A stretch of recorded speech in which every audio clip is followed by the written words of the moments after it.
Assalamualaikum warahmatullahi wabarakatuh. Hai teman-teman.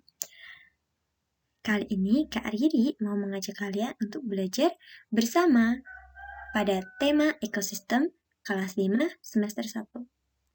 Teman-teman, kalian pasti pernah mendengar kata ekosistem. Apakah kalian tahu apa ekosistem? Jika kalian belum tahu, tonton video ini dan simak baik-baik video penjelasan berikut ini.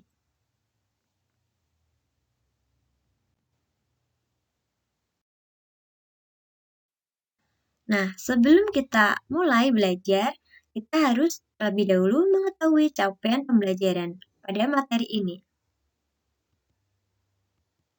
Pada materi ekosistem, capaian pembelajarannya yaitu peserta didik menyelidiki bagaimana hubungan saling ketergantungan antar komponen biotik dan abiotik, serta pengaruhnya terhadap kestabilan suatu ekosistem di lingkungan sekitarnya. Sedangkan keterampilan proses pada pembelajaran ini yaitu mengamati, mempertanyakan dan memprediksi, merencanakan dan melakukan penyelidikan secara mandiri, memproses, menganalisis data dan informasi, mengevaluasi dan refleksi, serta mengkomunikasikan hasil. Pada video ini, kita akan belajar tentang pengertian ekosistem, komponen ekosistem, daur hidup hewan, jenis hewan berdasarkan makanan, macam-macam ekosistem, rantai makanan, jaring-jaring makanan. Nah, teman-teman, apakah kalian pernah mendengar kata ekosistem? Apakah kalian tahu apa itu ekosistem?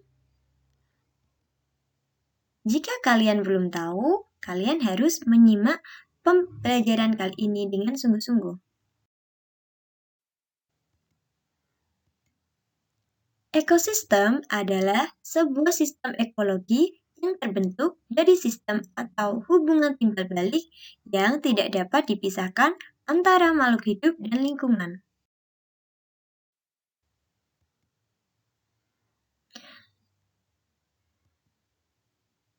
Di dalam ekosistem pasti terdiri dari komponen-komponen yang menyusun ekosistem.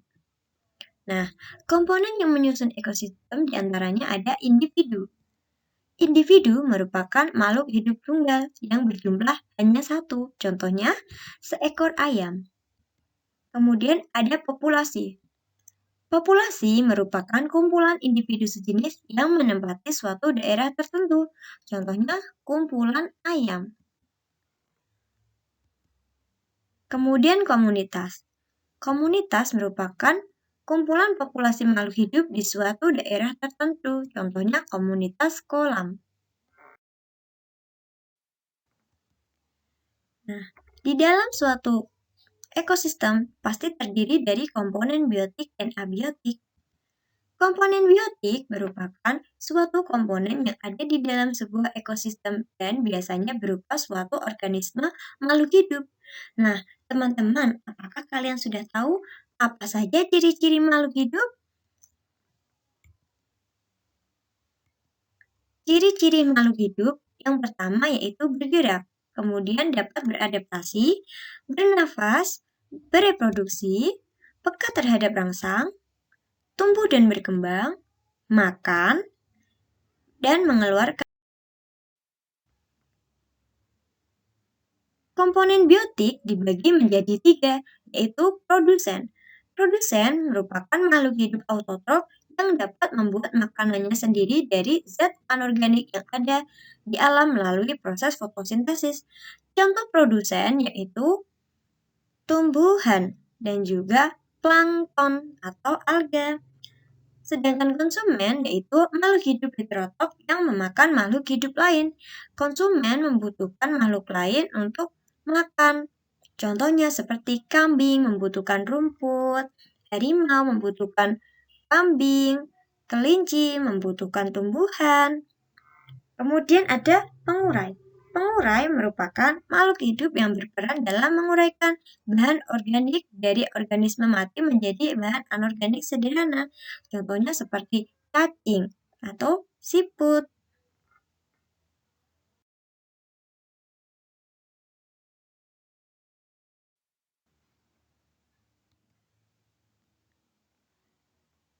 Sedangkan komponen abiotik yaitu komponen yang merupakan semua bentuk benda mati yang terdapat di permukaan bumi dan memberikan banyak manfaat serta pengaruh untuk kehidupan manusia dan juga makhluk hidup lainnya. Contohnya air, cahaya, angin, tanah, pasir, dan juga bebatuan. Kemudian ada materi daur hidup. Daur hidup adalah tahap perkembangan hewan sejak menetas atau lahir sampai dewasa. Daur hidup dibedakan menjadi dua, yaitu metamorfosis sempurna dan metamorfosis tidak sempurna.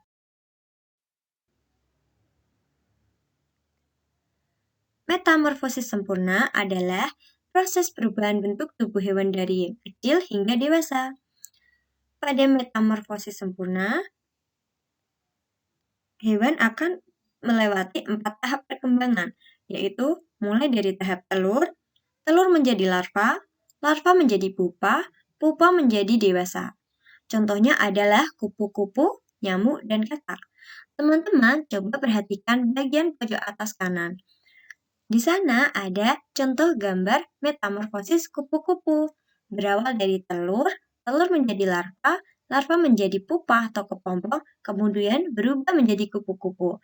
Kupu-kupu dewasa akan bertelur dan mengalami metamorfosis kembali.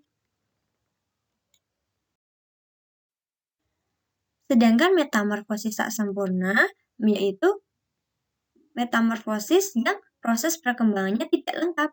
Umumnya, hewan dengan metamorfosis ini tidak akan mengalami perubahan bentuk yang berbeda dari menetas hingga menjadi hewan dewasa. Namun, ada bagian tubuh yang belum terbentuk dan akan terlihat saat dewasa, misalnya seperti sayap. Hewan dengan metamorfosis sempurna hanya melalui 3 tahap, yaitu telur, nimfa, dan dewasa. Contoh hewan yang biasa dijumpai dengan metamorfosis tak sempurna yaitu serangga, seperti belalang dan juga kecoa. Pada pojok atas terdapat contoh hewan dengan metamorfosis tak sempurna, yaitu belalang. Belalang berawal dari telur menjadi nimfa. Nimfa berubah menjadi belalang, dan belalang akan bertelur kembali, serta terjadi lagi metamorfosis tak sempurna.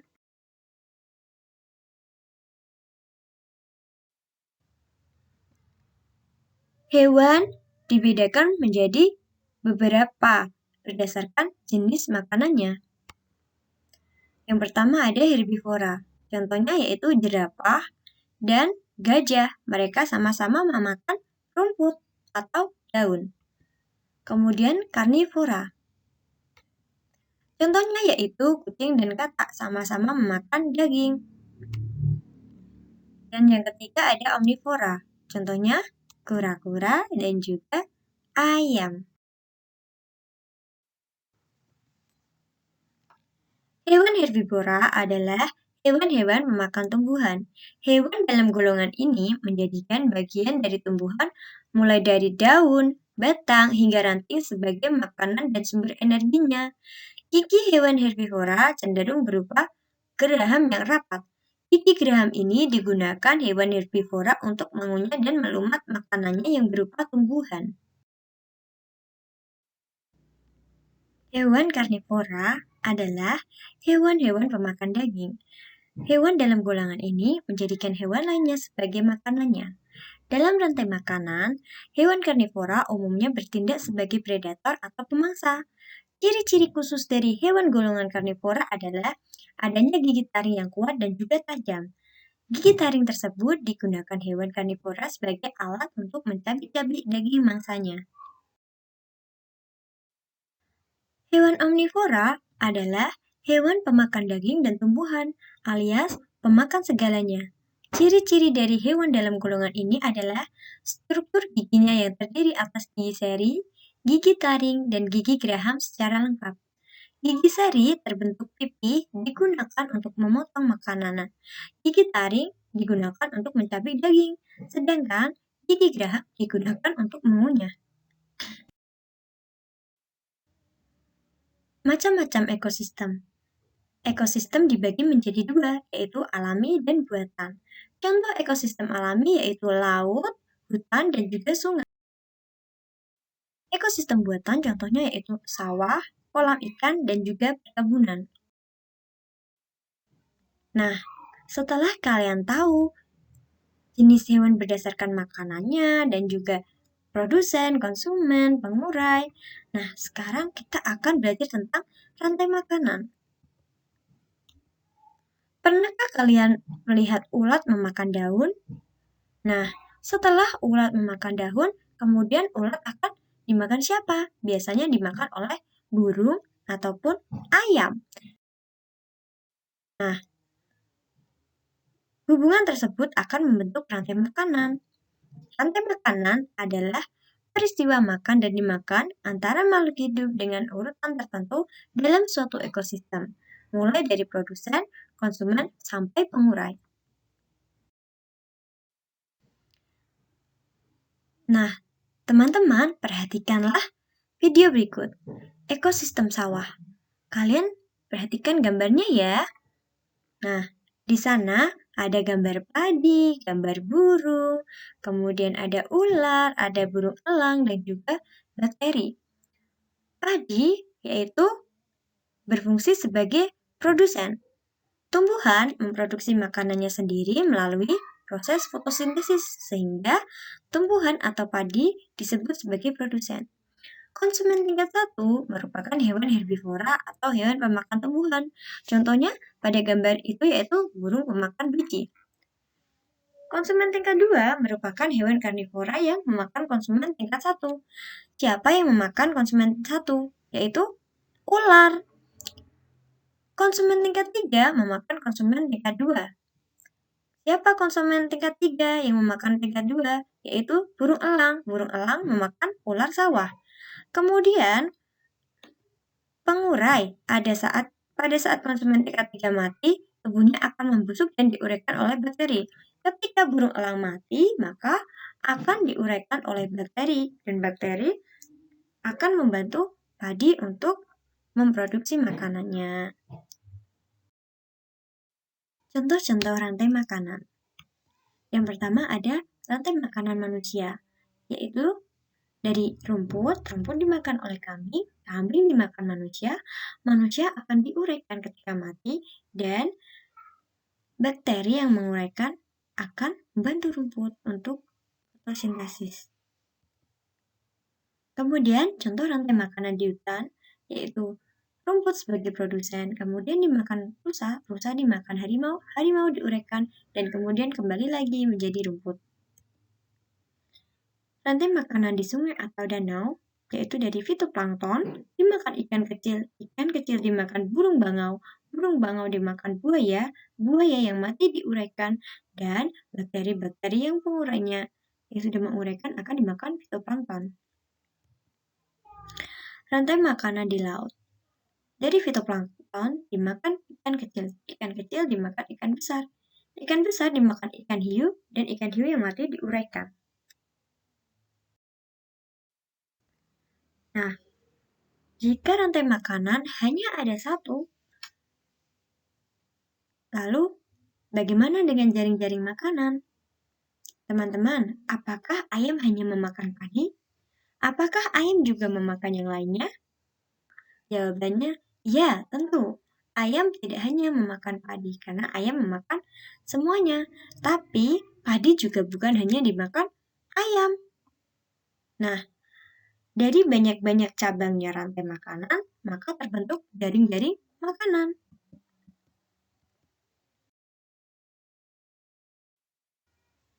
Jaring-jaring makanan adalah peristiwa makan dan dimakan makhluk hidup yang terdiri dari beberapa rantai makanan dalam suatu lingkungan. Nah, perhatikan gambar berikut ini ya teman-teman. Nah, coba kalian lihat. Pada produsennya yaitu tumbuhan ada berapa anak panah? Ada 4. Berarti kemungkinan jaring-jaring makanan ini terdiri dari 4 rantai makanan. Rantai makanan yang pertama yaitu tumbuhan dimakan oleh tikus, tikus dimakan oleh serigala.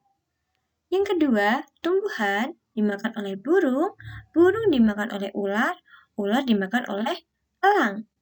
Yang ketiga, tumbuhan dimakan oleh ular, ular dimakan katak, katak dimakan ular, ular dimakan burung elang. Yang keempat, tumbuhan dimakan kupu-kupu, kupu-kupu dimakan katak, katak dimakan elang. Ada berapa? Ada 4. Nah, dari gambar ini bisa terlihat kalau jaring-jaring makanan terdiri dari beberapa rantai makanan. Sekarang, tugas kalian yaitu coba buatlah rantai makanan dan jaring-jaring makanan yang ada di lingkungan sekitarmu. Nah, teman-teman, tadi kalian kan sudah belajar. Sekarang, coba kalian implementasikan dalam bentuk menjawab pertanyaan yang diberikan video ini. Terima kasih sudah menonton video berikut ini. Jangan lupa like, subscribe, dan komen ya. Assalamualaikum.